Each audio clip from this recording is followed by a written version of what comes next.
आज का प्रश्न है, चोल राजाओं ने किस धर्म को संरक्षण दिया। ऑप्शन ए में है शैव धर्म, ऑप्शन बी है बौद्ध धर्म, ऑप्शन सी है जैन धर्म और ऑप्शन डी है ईसाई धर्म। तो चोल राजाओं ने शैव धर्म को संरक्षण दिया। चोल राजा शैव धर्म को मानते थे, ये कट्टर शैव शासक होते थे। एक प्रश्न ये भी पूछा जाता है कि चोल का संस्थापक कौन था।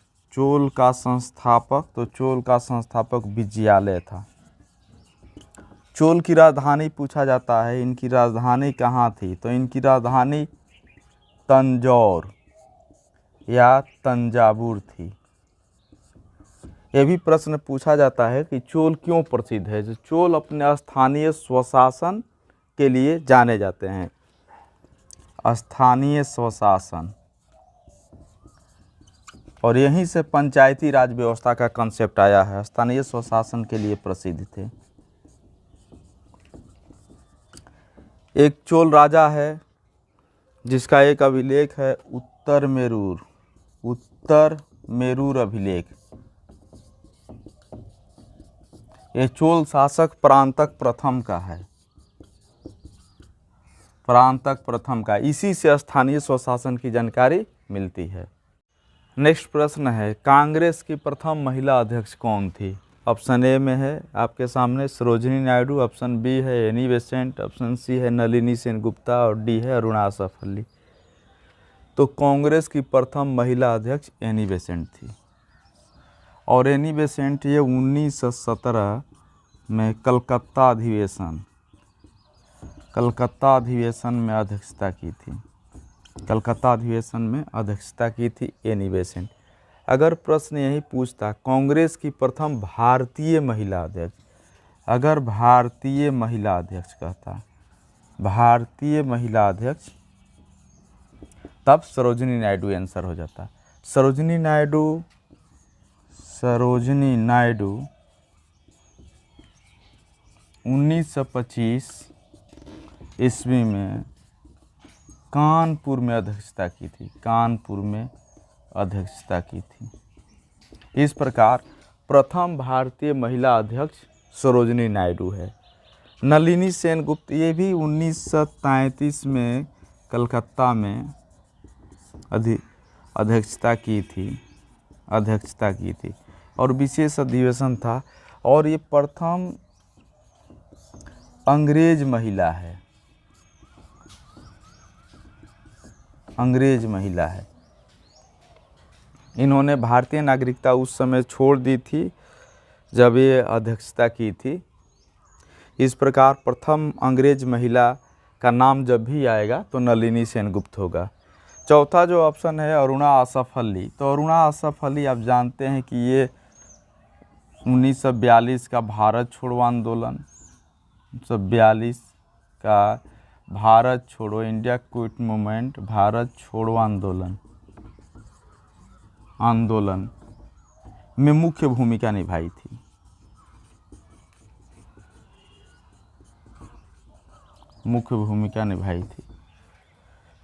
तो ये प्रश्न था। और कांग्रेस से बहुत सारे प्रश्न पूछे जाते हैं, जैसे कांग्रेस की स्थापना किस गवर्नर के समय में हुई। तो कांग्रेस की जब स्थापना हुई थी उस समय गवर्नर थे लॉर्ड डफरिन थे। कांग्रेस के प्रथम मुस्लिम अध्यक्ष बदरुद्दीन तैयब जी थे। कांग्रेस के प्रथम अंग्रेज अध्यक्ष जॉर्ज यूल थे। ये सारे भी प्रश्न पूछे थे। गांधी जी ने कांग्रेस अधिवेशन में पहली बार भाग लिया 1901 कलकत्ता अधिवेशन में। कांग्रेस की अध्यक्षता महात्मा गांधी ने एक बार की है 1924 कर्नाटक के बेलगांव अधिवेशन में। फिर 1896 में वंदे मातरम गाया गया रहीमतुल्लाह सयानी की अध्यक्षता में। 1911 में जनगण मन गाया गया बिशन नारायण दर की अध्यक्षता में। ये सारे भी प्रश्न कांग्रेस से पूछे जाते हैं। नेक्स्ट जो प्रश्न है हमारा, तराई का प्रथम युद्ध कब हुआ था।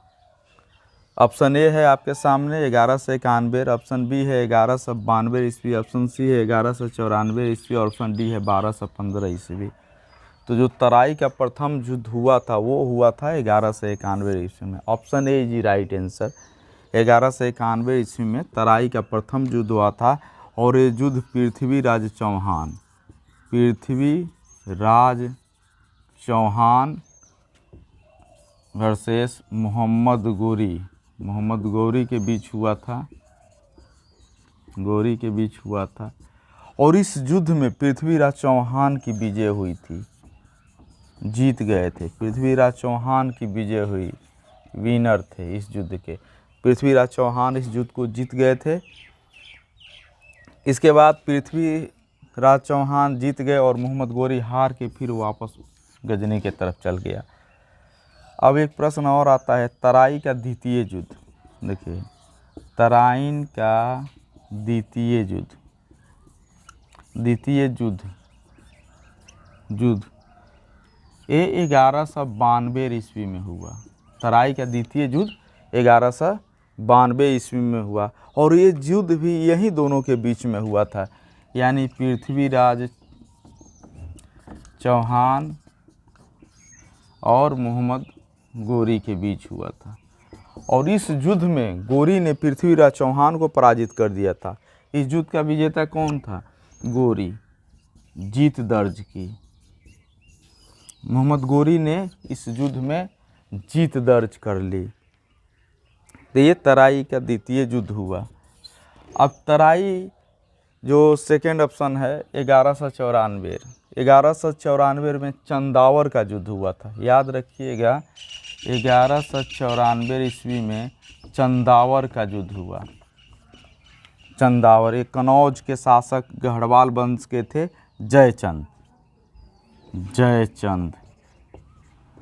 जयचंद और मोहम्मद गौरी के बीच हुआ था। और इस युद्ध में भी गौरी की जीत हो गई, गौरी इस युद्ध को भी जीत गया था। तो ये चंदावर का युद्ध हुआ था। 1215 में तराई का तृतीय युद्ध हुआ था। तराइन का तृतीय युद्ध यानी तराई का तीसरा युद्ध हुआ, और यह युद्ध हुआ था इल्तुतमिश और कुबाचा के बीच में। और इस युद्ध में इल्तुतमिश की जीत हुई, कुबाचा हार गया और शर्म के मारे सिंधु नदी में डूबकर इसने आत्महत्या कर ली थी, कुबाचा। नेक्स्ट जो क्वेश्चन है, किस विटामिन की कमी से रक्त का थक्का नहीं जमता है, यानी ब्लड का क्लोटिंग नहीं होता है, किस विटामिन की कमी से? ऑप्शन ए है विटामिन के, ऑप्शन बी है विटामिन ए, ऑप्शन सी है विटामिन सी और ऑप्शन डी है विटामिन डी। तो देखिए, विटामिन के कमी से रक्त का थक्का नहीं बनता है, तो ऑप्शन जो है ए वो राइट आंसर है। उसके बाद देखिए, एक प्रश्न और पूछा जाता है, विटामिन की खोज किसने की? विटामिन की खोज फंक महोदय ने किया था, फंक ने किया था, ठीक। उसके बाद विटामिन ए से जो प्रश्न पूछा जाता है, विटामिन ए से जो प्रश्न पूछा जाता है, रतौंधी बीमारी, नाइट ब्लाइंडनेस, रतौंधी और जीरोथैल्मिया, ये दोनों आँख की बीमारी है जो विटामिन ए की कमी से होता है। उसके बाद विटामिन ए का रासायनिक नाम भी पूछा जाता है, तो इसका नाम रेटिनॉल है। रेटिनॉल विटामिन ए का रासायनिक नाम है रेटिनॉल। और विटामिन ए का जो प्रमुख स्रोत है वो गाजर है। गाजर में प्रचुर मात्रा में विटामिन ए मिलता है। और ये सीजन है जो आम का, तो पके आम में भी विटामिन ए मिलता है।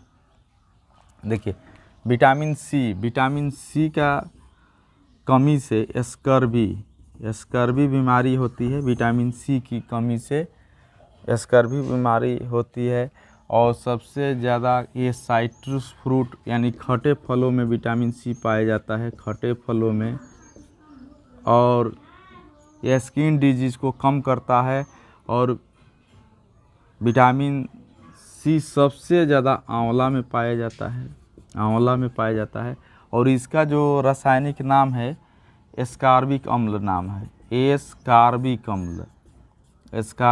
अम्ल इसका नाम है, रासायनिक नाम।